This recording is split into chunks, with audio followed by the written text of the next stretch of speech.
Good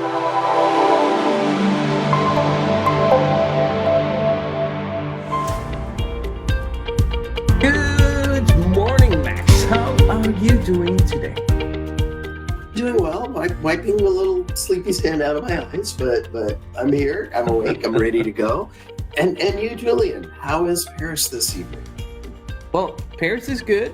I have been thinking, so playing the transparency card here, I could not come up with any good or bad story. I don't know if, and I scratched my head quite a bit for today.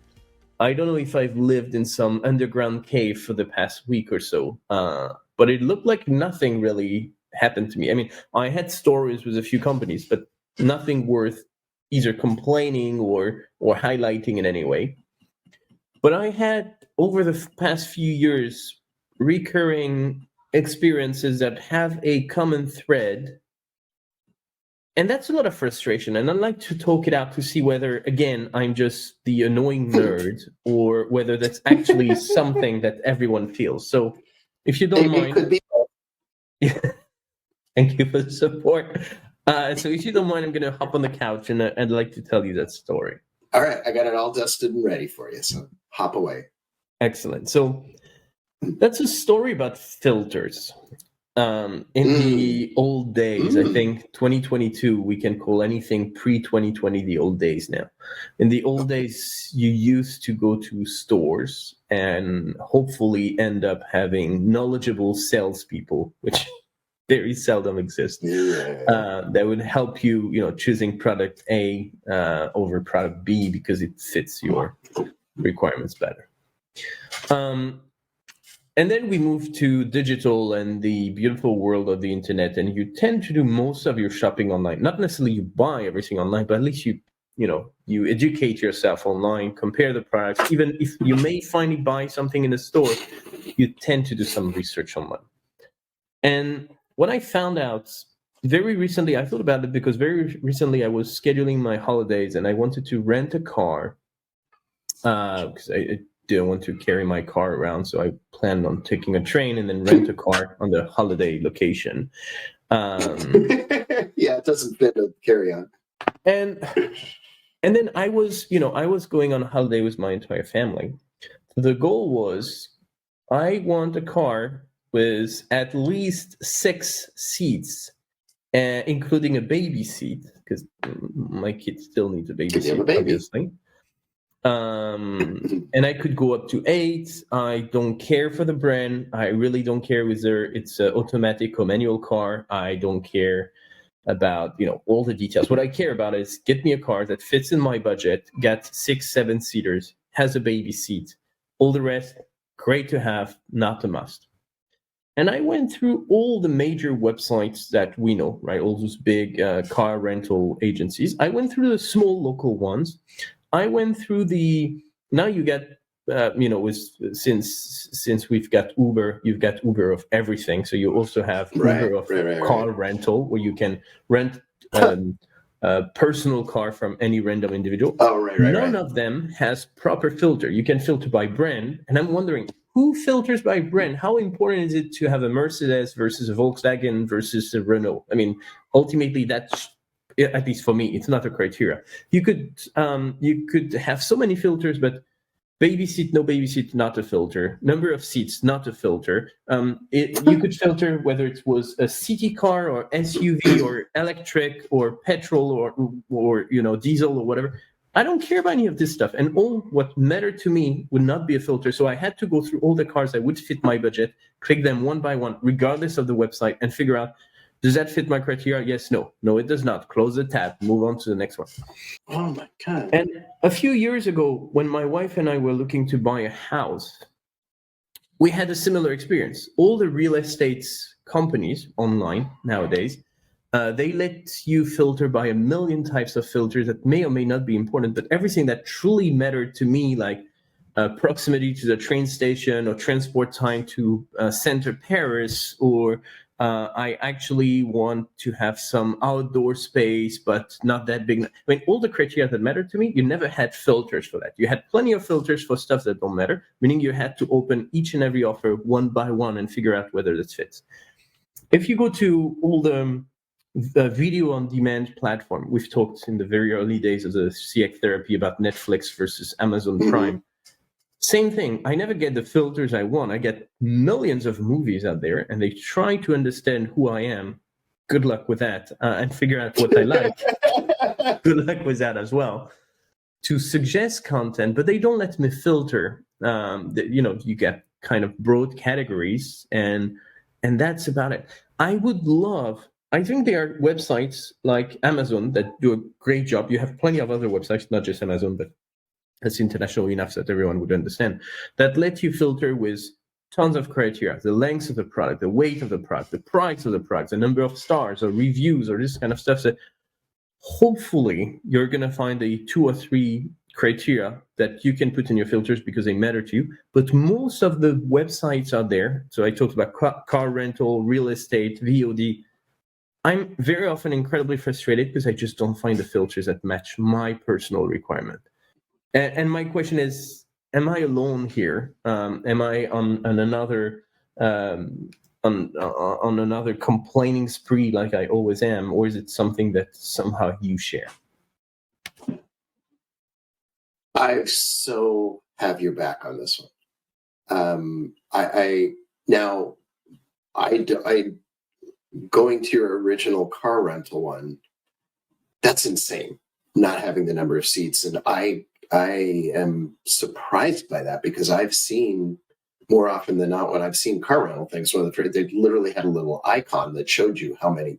Now, maybe it was just displayed and you couldn't filter on it. That's the thing. You get the information once you get in. You just cannot filter by then. Exactly. That's my problem. I mean, what else do you care about with a rent-a-car than can everybody I need fit in it? It's like Uber. You get this, and there's Uber X, which is going to seat this many, and that is just absurd. It's interesting, when you first said filters, I thought you were getting filters for the air conditioner in your house, and you were going to have a story about you couldn't figure out which kind you wanted. But it's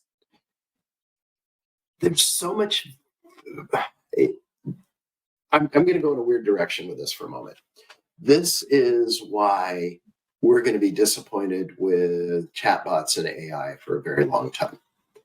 Because the promise of a chatbot is, I need a 6-seat SUV.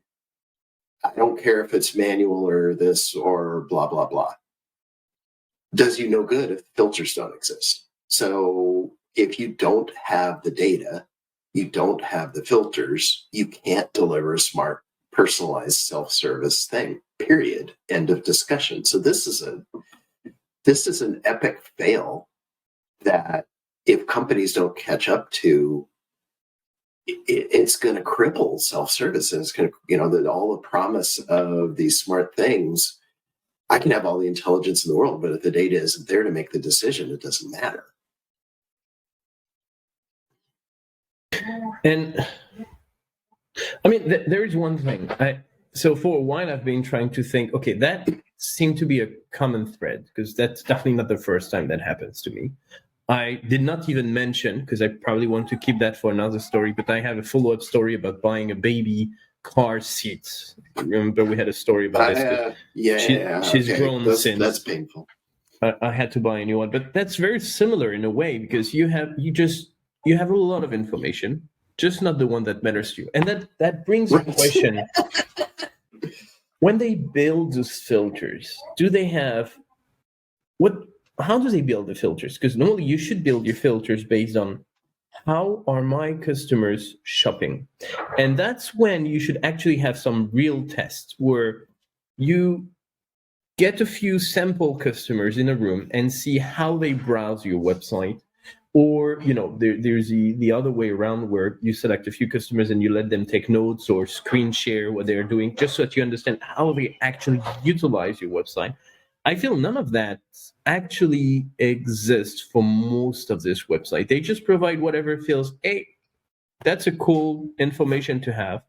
I'm going to make it available. You, for example, if I take the real estate thing I was talking about earlier, I'm not originally from Paris. When I moved in, I did not know anything about Paris. Truly, that's not my city in any way. And I could not care about where I was going to live. What I wanted was definitely not Paris itself. I wanted to be in the suburbs. Could be north, south, east, west, did not matter.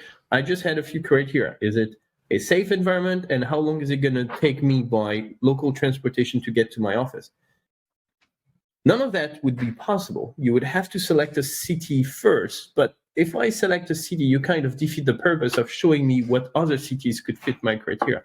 The whole filtering stuff is, in my opinion, just the fact that you don't know how your customers consume your product, read through your website, utilize your services.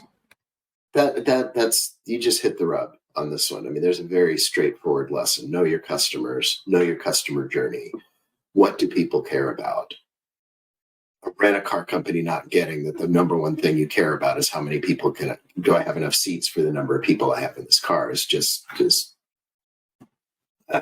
pick your adjective. I'll say lame and keep it a family-friendly podcast. But that makes none sense whatsoever.